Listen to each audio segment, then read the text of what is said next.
Assalamualaikum adik-adik yang dirahmati Allah. Kali ini Paman akan membacakan lanjutan cerita serial wanita-wanita penghuni surga bagian keempat yang berjudul Ruqayyah binti Muhammad, putri Rasulullah Shallallahu Alaihi Wasallam.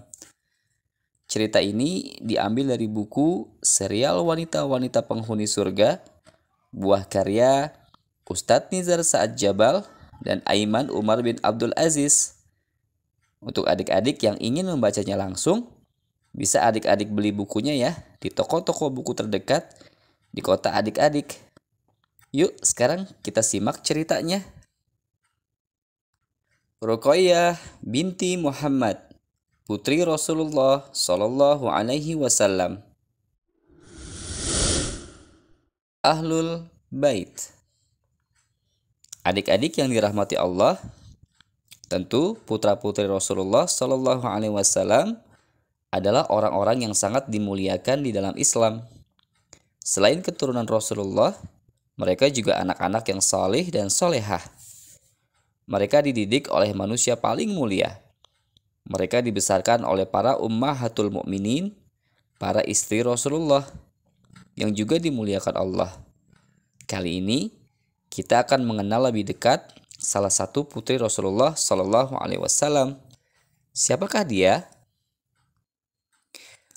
Beliau adalah Ruqayyah binti Rasulullah Shallallahu Alaihi Wasallam.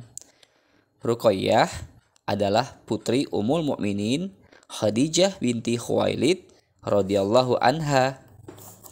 Ruqayyah radhiyallahu anha dilahirkan ketika Rasulullah Shallallahu Alaihi Wasallam berusia 33 tahun. Tepatnya 3 tahun setelah kelahiran kakaknya Zainab. Sejak kecil, Ruqayyah dibesarkan oleh kedua orang tuanya yang terkenal dengan kemuliaannya, baik dari segi nasab maupun akhlaknya.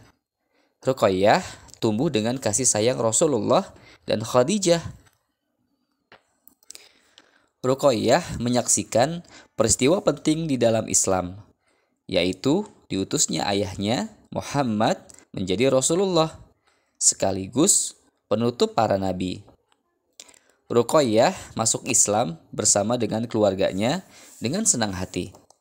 Ruqayyah dibesarkan dengan akhlak mulia yang diajarkan langsung oleh ayahnya, Rasulullah Shallallahu Alaihi Wasallam.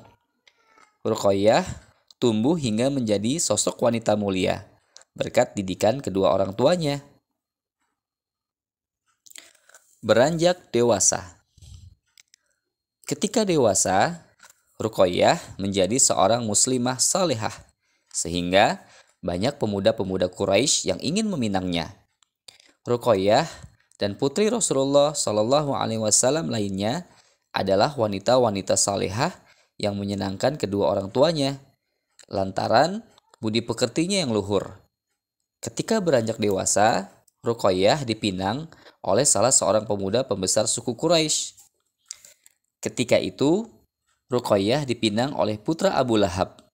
Tentu adik-adik yang dirahmati Allah sudah tidak asing lagi dengan Abu Lahab, pamannya Rasulullah. Ruqayyah pun menikah dengan putra Abu Lahab. Suami Ruqayyah itu bernama Utbah bin Abu Lahab. Pernikahan Ruqayyah ini terjadi sebelum datangnya Islam. Keluarga Abu Lahab di awal kenabian. Setelah pernikahan Ruqayyah, Rasulullah Shallallahu Alaihi Wasallam menerima wahyu pertama. Diutuslah beliau sebagai seorang rasul dan penutup para nabi. Ruqayyah dengan senang hati mengikuti ajaran Rasulullah tanpa keraguan. Rasulullah pun mendakwahkan Islam di tengah suku Quraisy yang kebanyakan dari mereka adalah keluarga dan kerabat beliau. Sebagian penduduk Mekah menerima dakwah Rasulullah, akan tetapi kebanyakan dari mereka tetap memilih kufur. Termasuk yang kufur adalah mertua dan suami Ruqayyah, Abu Lahab dan Utbah. Justru mertua Ruqayyah sangat keras memerangi dakwah Rasulullah. Allah Subhanahu wa Ta'ala sangat murka terhadap Abu Lahab. Begitu juga dengan istrinya, Ummu Jamil binti Harb. Ia selalu membantu Abu Jahal dalam mengganggu dan menyakiti Rasulullah dan para sahabat. Allah Subhanahu wa taala telah memutuskan bahwa Abu Lahab dan istrinya berada dalam kebinasaan dan kelak masuk neraka, sebagaimana yang diabadikan dalam surat Al-Masad. Allah Maha mengetahui atas apa yang diperbuat Abu Lahab dan istrinya terhadap Rasulullah Shallallahu Alaihi Wasallam. Mereka memang pantas mendapatkan hukuman dan azab dari Allah. Dengan kesombongannya, Abu Lahab membantah ancaman Allah dalam surat Al-Lahab itu. Bahkan, dia menantang. Salah seorang dari penduduk Mekah berkata kepada Abu Lahab, "Wahai Abu Lahab, apa yang akan kamu lakukan jika yang dikatakan Muhammad itu benar?" Dengan sombongnya, Abu Lahab menjawab, "Jika yang dikatakan Muhammad itu benar, aku akan menggantinya dengan harta dan anakku." Abu Lahab tidak memperdulikan putranya yang menjadi suami dari Ruqayyah. Dengan penuh amarah, Abu Lahab mengatakan kepada Utbah, suami dari Ruqayyah, "Celakalah dirimu jika engkau tidak menceraikan putri Muhammad." Mendengar ucapan ayahnya yang dipenuhi dengan kebencian dengan Muhammad, Utbah pun menuruti ayahnya. Akhirnya, Ruqayyah dicerai. Keluarga terpelihara. Utbah pun langsung melaksanakan perintah ayahnya itu tanpa ragu. Utbah mengembalikan Ruqayyah kepada Rasulullah. Dengan kasarnya, Utbah menemui Rasulullah Shallallahu Alaihi Wasallam dan mencaci maki beliau. Rasulullah pun langsung berdoa kepada Allah, "Ya Allah, balaslah ucapan dan caci maki Utbah bin Abu Lahab." Doa Rasulullah Shallallahu Alaihi Wasallam dikabulkan Allah dengan mengirim seekor singa untuk memangsanya dalam perjalanan ke Syam. Ruqayyah radhiyallahu anha akhirnya menjanda setelah diceraikan Utbah bin Abu Lahab. Dia kembali hidup bersama Rasulullah Shallallahu Alaihi Wasallam. Apakah Rasulullah dan putrinya merasa sedih atas apa yang telah terjadi pada mereka? Tidak sama sekali. Justru Rasulullah dan putrinya bersyukur kepada Allah yang telah memberikan kebaikan dan keselamatan kepada mereka dari kejahatan keluarga Abu Lahab. Pernikahan dengan Utsman bin Affan. Tidak lama setelah diceraikan Utbah bin Abu Lahab, Ruqayyah dilamar oleh salah seorang pemuda Quraisy yang jauh lebih baik dan lebih mulia dari Utbah. Siapakah pemuda itu? Pemuda itu masuk Islam melalui dakwah Abu Bakar As-Siddiq radhiyallahu anhu. Dia adalah Utsman bin Affan radhiyallahu anhu, seorang pemuda Quraisy yang kaya, ganteng, dan juga terkenal dengan akhlaknya yang baik. Utsman bin Affan mendengar berita tentang Islam. Dia datang menemui Abu Bakar. Sesampainya di tempat Abu Bakar, Utsman langsung bertanya, "Apakah benar Muhammad bin Abdullah seorang nabi dan rasul?" serta mengajak seluruh umat untuk beriman kepada Allah dan Rasulullah. Abu Bakar As-Siddiq langsung membenarkan apa yang disampaikan Utsman. Setelah Abu Bakar menjelaskan tentang Islam, Utsman tidak membantah sedikit pun. Tidak lama setelah itu, Utsman mengucapkan 2 kalimat syahadat dan masuk Islam. Setelah Utsman masuk Islam melalui Abu Bakar, Rasulullah Shallallahu Alaihi Wasallam mendatangi mereka. Beliau datang ditemani Ali bin Abi Thalib. Abu Bakar yang melihat kedatangan Rasulullah segera menyambut beliau. Lalu Abu Bakar membisikkan sesuatu di telinga Rasulullah. Kemudian Rasulullah Shallallahu Alaihi Wasallam bersabda kepada Utsman, "Wahai Utsman, sesungguhnya aku adalah utusan Allah untukmu dan untuk semua manusia." Utsman sangat terharu dan bangga melihat Rasulullah. Tidak lama setelah itu, Utsman menikah dengan Ruqayyah. Seluruh umat Islam di kota Madinah sangat bahagia atas pernikahan Utsman bin Affan dengan Ruqayyah. Pernikahan mereka dikatakan sebagai pernikahan terbaik ketika itu. Apakah kalian tahu Kenapa pernikahan Utsman dengan Ruqayyah ini menjadi pernikahan terbaik? Tentu karena Ruqayyah itu putri Rasulullah dan Utsman seorang pemuda yang mulia dan pedagang kaya raya yang telah mendapat jaminan masuk surga dari Rasulullah.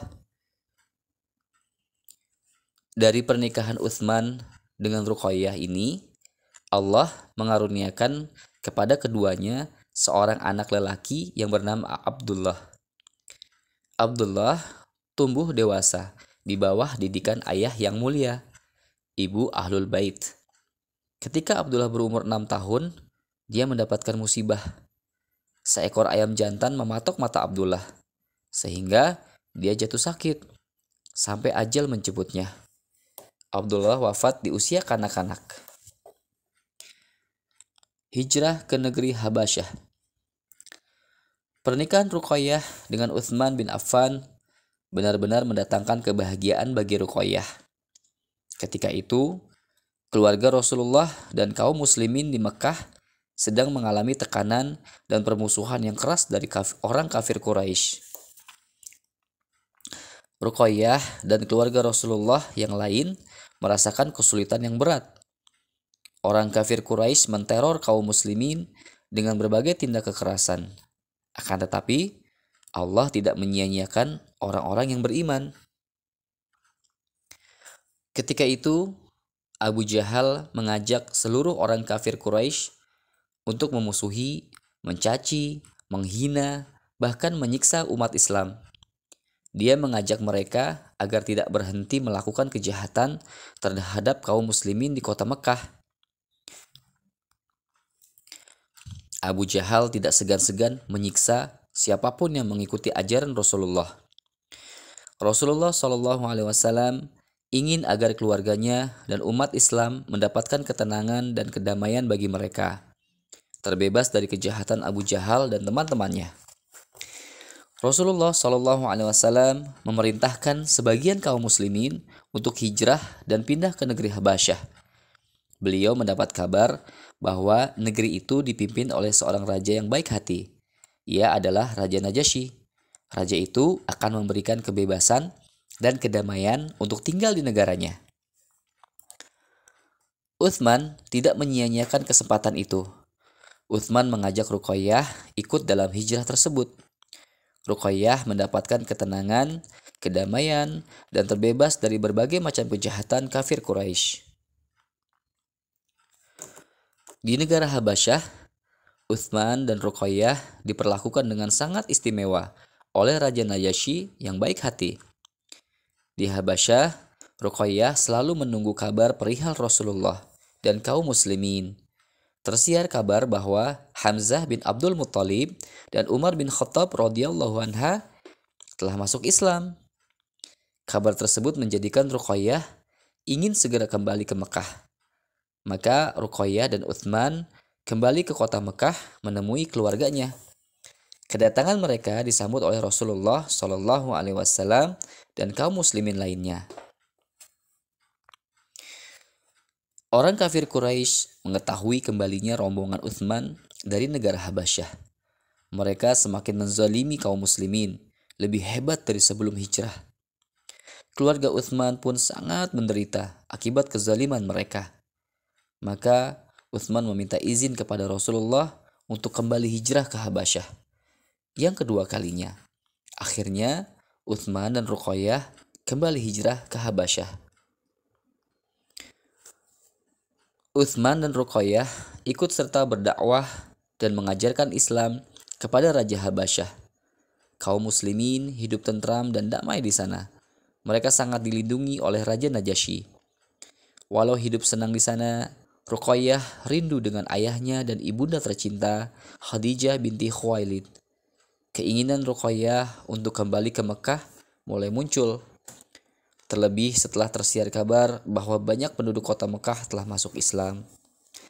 Ibunda wafat. Khadijah binti Khuwailid radhiyallahu anha, ibunda tersayang, mulai sakit dan semakin hari sakitnya bertambah parah. Ruqayyah radhiyallahu anha tidak mengetahui keadaan ibunda tercinta. Khadijah rindu untuk bertemu dengan Ruqayyah. Akan tetapi takdir Allah Subhanahu wa taala berbicara lain. Khadijah wafat dalam keadaan berpisah dengan buah hatinya. Ruqayyah tidak mendengar kematian ibunda tersayang karena dipisah dengan tempat yang jauh. Akhirnya Ruqayyah bersama kaum muslimah lainnya bersiap-siap untuk kembali ke kota Mekah. Setibanya di kota Mekah, Ruqayyah disambut oleh Ummu Kulthum dan Fatimah. Mereka melepas rindu setelah lama berpisah. Ketika itu, Rasulullah Shallallahu Alaihi Wasallam belum menemui Ruqayyah karena sedang menyambut para sahabat yang kembali dari Habasyah. Ummu Kulthum dan Fatimah belum menyampaikan kabar wafatnya ibunda mereka karena takut membuat Ruqayyah sedih. Akan tetapi, mereka tidak bisa merahasiakan kematian ibunda mereka. Ummu Kulthum dan Fatimah pun menceritakan kepada Ruqayyah kematian ibunda mereka.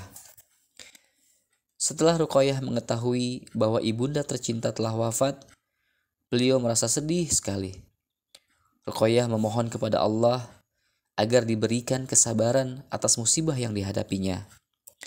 Dengan sabar, Ruqayyah menerima kepergian ibunda tercinta. Ruqayyah berdoa kepada Allah untuk ibundanya, Khadijah binti Khuwailid radhiyallahu anha. Kesedihan Ruqayyah ini pun tertutupi karena dia bisa berkumpul lagi dengan ayahnya Rasulullah Shallallahu Alaihi Wasallam beserta saudari-saudarinya yang lain. Sungguh Ruqayyah seorang anak yang sabar dan salihah. Hijrah ke Madinah. Ruqayyah dan suaminya Utsman bin Affan kembali tinggal di kota Mekah. Ruqayyah berkumpul bersama Rasulullah Shallallahu Alaihi Wasallam dan saudari-saudarinya. Tetapi kaum muslimin semakin ditekan oleh orang-orang kafir Quraisy. Semakin hari penindasan dan penyiksaan kafir Quraisy semakin menjadi-jadi. Berbagai macam kejahatan terhadap kaum muslimin mereka lakukan. Kaum muslimin pun semakin resah dan tidak nyaman hidup di kota Mekah. Orang-orang kafir Quraisy tidak segan-segan menyakiti Rasulullah dan keluarganya agar agama Islam tidak tersebar di kota Mekah. Akan tetapi, Allah Subhanahu wa taala senantiasa menolong Rasulullah dan keluarganya. Allah telah mengizinkan dan memerintahkan Rasulullah dan keluarganya, termasuk Ruqayyah, untuk hijrah dan pergi meninggalkan kota Mekah menuju kota Madinah. Hijrah ini menjadi awal kejayaan dan kemenangan Islam. Ruqayyah radhiyallahu anha dan para sahabat lainnya hijrah dari kota Mekah menuju kota Madinah. Di sana, para muhajirin atau para sahabat yang berasal dari kota Mekah disambut oleh kaum Ansor, penduduk Madinah yang telah beriman. Ruqayyah radhiyallahu anha sangat dimuliakan oleh kaum Ansor. Mereka berhati lembut dan saling menyayangi sesama kaum muslimin. Mereka menghormati Ruqayyah. Ruqayyah dan Utsman memulai hidup baru di kota Madinah penuh dengan kebahagiaan dan kedamaian. Ruqayyah wafat. Ruqayyah tinggal di kota Madinah bersanding dengan kaum Ansor, penduduk asli kota Madinah. Ruqayyah mendapatkan ketenangan tinggal di Madinah. Dia bisa dapat beribadah dengan tenang dan penuh khusyuk tanpa gangguan dari orang-orang kafir. Tetapi indahnya hidup di kota Madinah itu tidak bisa dirasakan oleh Ruqayyah dalam waktu yang lama. Allah Subhanahu wa taala memberikan ujian kepada Ruqayyah. Ruqayyah radhiyallahu anha menderita sakit campak. Ketika itu belum ada obat campak seperti zaman kita sekarang. Semakin hari kondisi Ruqayyah semakin melemah. Akan tetapi Ruqayyah tetap sabar dan tidak mengeluh sedikit pun. Rasulullah Shallallahu Alaihi Wasallam dan Utsman bin Affan radhiyallahu anhu sangat sedih melihat keadaan Ruqayyah radhiyallahu anha. Mereka sangat menyayangi Ruqayyah. Ketika Ruqayyah sakit, terjadi perang Badar. Utsman meminta kepada Rasulullah untuk mengizinkannya ikut berperang. Akan tetapi Rasulullah Shallallahu Alaihi Wasallam tidak mengizinkannya. Rasulullah menyuruh Utsman untuk menjaga dan menemani Ruqayyah. Utsman bin Affan dengan setia menemani istri tersayang, sedangkan Rasulullah sedang memimpin perang Badar melawan kaum kafir. Setelah beberapa hari, Ruqayyah radhiyallahu anha wafat. Ruqayyah wafat pada tahun kedua Hijriah. Allah Subhanahu wa taala telah mencintai dan meridhoi Ruqayyah. Ruqayyah dimakamkan ketika Rasulullah masih di medan perang. Sepulang dari perang Badar, Rasulullah Shallallahu alaihi wasallam mendengar kabar putri yang disayanginya telah wafat. Rasulullah Shallallahu alaihi wasallam pun mendatangi makam Ruqayyah dan mendoakannya. Baik, sampai di sini dulu adik-adik. Nantikan ya kelanjutan dari cerita serial Wanita-Wanita Penghuni Surga bagian selanjutnya di channel Lewat Cerita. Dan subscribe agar tidak ketinggalan cerita-cerita seru selanjutnya. Sampai jumpa. Assalamualaikum.